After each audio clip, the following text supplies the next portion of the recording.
ಹುಬ್ಳಿ ಆ ಒಂದು ನಿಮ್ಮ ಇವೆಂಟಲ್ಲಿ ಆಚೆ ಒಂದು ಪಡೆ ನಿಂತಿದೆ, ನಾವು ಯುದ್ಧ ಮಾಡೋ ಟೈಮ್ ಈಗ ಶುರುವಾಗಿದೆ, ನಮ್ಮ ಮೇಲೆ ಕಲ್ಲು ತೂರಾಟ ನಮ್ಮ ಮೇಲೆ ಆಗ್ತಾನೇ ಇದೆ, ನಾವು ನಿಂತ್ಕೋತೀವಿ ಇನ್ಮೇಲೆ. ಸಾಮಾನ್ಯ ಈ ಥರ ಇಳಿದವರಲ್ಲ ಸುದೀಪ್ ಅವರು. ನಮ್ಗೆ ಇಷ್ಟು ಗೊತ್ತಿರೋ ಮಟ್ಟಿಗೆ ಹೇಳ್ತಾ ಇದ್ದೀನಿ. ದರ್ಶನ್ ಫ್ಯಾನ್ಸ್ಗೆ, ದರ್ಶನ್ ಅವ್ರ ಕಡೆಯವ್ರಿಗೆ ನೀವು ಹೇಳಿದ್ದ ಈ ಮಾತು? ಎಲ್ಲರ ಹತ್ರ ಹೇಳಿದೆ ನಾನು. ಹೇಳಿದ್ರೆ ಡೈರೆಕ್ಟಾಗಿ ಹೇಳ್ತೀನಲ್ಲ. ಈಗ ನನಗೆ ಗೊತ್ತಿರೋದು ಒಂದು ಪಡೆ ಅಂತ ಬಂದರೆ ಏನಾಗಿದೆ ಸರ್, ನಾನು ನಲ್ಪಾಡೋರು, ರಾಜಗೌಡರು, ಚಕ್ರವರ್ತಿ ಎಲ್ಲ ಕಾರಲ್ಲಿ ಹೋಗ್ತಾ ಇರ್ತೀವಿ. ನಲ್ಪಾಡಿಗೆ ಒಂದೇನು ಹೇಳಿರ್ತೀನಿ ಒಂಚೂರು ತಿಳ್ಕೊಂಡು ಹೇಳಿ ಅಂತ. ಸರ್ಕಾರ ಇರೋದ್ರಿಂದ ಇನ್ನೊಂದಿರ್ಬೋದು, ಒಂದು ರಿಪೋರ್ಟ್ ಬರುತ್ತೆ ನಮಗೆ.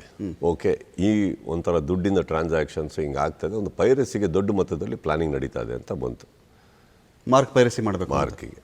ಸೊ ಹಾಗಿದ್ದಾಗ ಓಕೆ, ಪೈರಸಿ ನಾರ್ಮಲಾಗಿ ನಡೆಯುತ್ತಲ್ಲ, ಈ ನಮ್ಮದೇನು ಸ್ಪೆಷಲ್ ಇಲ್ಲ ಸರ್, ಸ್ವಲ್ಪ ದೊಡ್ಡ ರೀತಿಯಲ್ಲಿ ಆಗೋದಕ್ಕೆ ಪ್ಲ್ಯಾನ್ ಮಾಡ್ತಾ ಇದ್ದಾರೆ ಅನ್ನೋದೊಂದು ಅಲ್ಲಿಂದ ಬಂದಾಗ ನಾವು ಮಾತಾಡ್ಕೋತಾ ಇದ್ವಿ. ಮಾತಾಡ್ಕೊಂಡು ಹಿಂದೆಗಡೆ ಮಾತಾಡ್ತಾ ಇದ್ವಿ.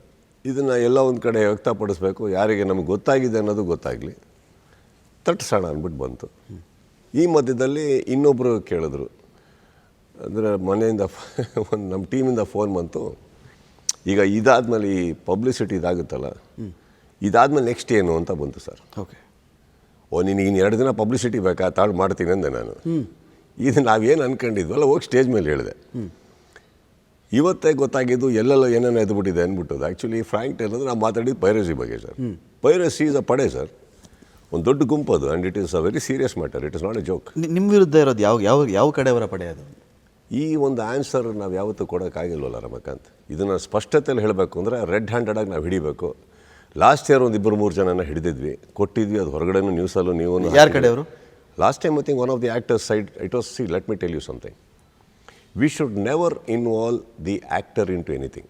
It is the people around who did it, and I don't want to raise anything right now. Okay, what is done is done. ನನಗೆ ಗೊತ್ತಿರೋಂಗೆ ಒಂದು ಕಡೆಯಿಂದ ಬಂದಾಗ ಅದು ವಿಚಾರಗಳು, ಇವಾಗ ಅದು ಆಗ್ತಾಯಿದೆ ಅಂತ ಗೊತ್ತಾದಾಗ ಈ ಸತಿ ಯಾರ ಕಡೆಯಿಂದ ಆಗ್ತದೆ ನಮಗಿನ್ನೂ ಸ್ಪಷ್ಟತೆ ಇಲ್ಲ, ಬಟ್ ಆಗ್ತಾಯಿದೆ ಅಂತ ಗೊತ್ತು. ಅದ್ರ ಬುಡಕ್ಕೆ ಹೋಗ್ತೀನಿ ನಾನು, ಹೋಗ್ದಂತೂ ಬಿಡೋಲ್ಲ. ಅದು ನಿಮಗೆ ಗೊತ್ತಾಗುತ್ತೆ, ಯಾರು ನಡೀತೋ ಅಲ್ಲಿ ಹೋಗ್ತೀವಿ, ನಿಮಗೂ ಗೊತ್ತಾಗುತ್ತೆ. ಸೊ ನಾನು ಅದ್ರ ಬಗ್ಗೆ ಧ್ವನಿ ಎತ್ತಬೇಕಿತ್ತು, ಎತ್ತದೆ. ಮಿಕ್ಕಿದ್ದು ನನಗೆ ಗೊತ್ತೇ ಇಲ್ಲ. ಈಗ ಅವ್ರು ಹೇಳಿದ್ರು, ಯಾರೋ ಮಾತಾಡಿದ್ರು ಹಾಗೆ ಅಂದ್ಬಿಟ್ಟು, ಇವಾಗ for example without you asking I tell you sir, ಯಾರೇ ಮಾತಾಡಿದ್ರು ನಮ್ಮ ಹೆಸರು ತೊಗೊಂಡಿದ್ರೆ ನಾನು ಅದಕ್ಕೆ ಉತ್ತರ ಕೊಡಬಲ್ಲೆ. ನಮ್ಮ ಹೆಸರು ತೊಗೊಂಡಿಲ್ಲ ಅಂದಾಗ ಅವ್ರ ಪಾಪ ಯಾರ ಬಗ್ಗೆ ಮಾತಾಡಿದಾರೋ ನನಗೆ ಗೊತ್ತಿಲ್ಲ, ನಾನು ಮಾತಾಡೋದು ತಪ್ಪಾಗ್ಬಿಡುತ್ತೆ. ನಾವು ಮಾತಾಡಿದ್ದು ಪೈರಸಿ ಬಗ್ಗೆ ನೀಟಾಗಿ ಹೇಳಿದ್ವಿ, ಅದಕ್ಕೆ ಹೇಳಿದ್ವಿ. ನಾನು ಇನ್ನೊಂದು ಅದರಲ್ಲಿ ಸ್ಪಷ್ಟತೆಗೂ ಹೇಳಿದ್ದೀನಿ, 25ಕ್ಕೆ ಒಂದು ಬರುತ್ತೆ ಅಂದಮೇಲೆ ಯುದ್ಧಕ್ಕೂ ರೆಡಿ ಆಗಿದ್ದೀನಿ ನಾವು ಅಂತ. ಕರೆಕ್ಟಾ? ಇದು ನಾನು ಅದನ್ನು ಕರೆಕ್ಟಾಗಿ ನೀಟಾಗಿ ಹೇಳಿದ್ದೀನಿ. ನಾನು ಪೈಲ್ವಾನಿಂದ ಸೈಲೆಂಟ್ ಆಗಿದ್ದೀನಿ. ಪೈರಸಿ ಬಂದಾಗಿಂದನೂ ಏನಾದ್ರೂ ಆಯ್ತು, ಹೋಗ್ಲಿ ಬಿಡಿ ಆ ಹೋಗಲಿ ಬಿಡಿ ಅನ್ನೋದೇ ವೀಕ್ನೆಸ್ಸಾಗಿ ಕಾಣಿಸ್ತಾ ಇದೆ. ನನಗೆ ಅರ್ಥ ಆಗಿಲ್ಲ. ಹಾಗಂತ ಏನೋ ಗನ್ ಹಿಡ್ಕೊಂಡು ಎಳಿತಾ ಇಲ್ಲ. ಏನು ರೆಡಿ ಮಾಡಬೇಕು ಲೀಗಲಿ ನಾನು ಮಾಡ್ತೀನಿ, ಯಾರ ಮೇಲೆ ಹೋಗ್ಬೇಕು ನಾನು ಹೋಗ್ತೀನಿ. ಹಿಡ್ದಂಗೂ ಈ ಸತಿ ಮರ್ಸಿಲೆಸ್ ಪನಿಷ್ಮೆಂಟ್ಸಿಗೂ ನಾವು ರೆಡಿ ಮಾಡ್ತೀವಿ ಸರ್. ಇಷ್ಟಂತೂ ನನ್ನ ಸಿನಿಮಾ ಪ್ರೊಟೆಕ್ಷನ್ ರೆಡಿ ಇದೆ ಇದಕ್ಕೆ.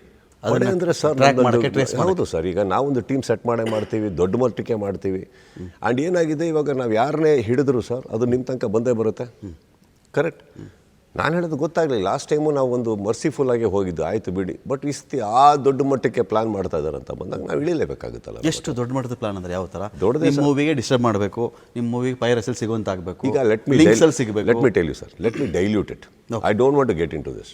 ನಾನು ಇದ್ರ ಬಗ್ಗೆ ಮಾತಾಡೋಕ್ಕೆ ಹೋಗಲ್ಲ. ಕಾರಣ ಏನಂತಂದ್ರೆ ನಾನು ಏನು ಮಾಡ್ತಾ ಇದ್ದೀನಿ ನಾನು ಹೇಳೋಕ್ಕೆ ಹೋಗಲ್ಲ. ಓಕೆ, ತಪ್ಪಾಗುತ್ತೆ. ಅದು ನನ್ನ ಪಾಡಿಗೆ ನನಗೆ ಬಿಟ್ಬಿಡಿ. ಕಾರಣ ಏನಂದ್ರೆ ಏನು ಮಾಡಬೇಕು ನಾನು ಮಾಡಬೇಕು ಅಂದರೆ ನಾನು ಅದ್ರ ಬಗ್ಗೆ ಮಾಹಿತಿ ಕೊಡ್ಕೊಂಡು ಕೂರೋಕ್ಕಾಗಲ್ಲ. ಇಂಥವ್ರು ಅಂತ ಅವ್ರನ್ನ ಮಲಗಿದವ್ರನ್ನ ಎಬ್ಸೋಕ್ಕಾಗಲ್ಲ.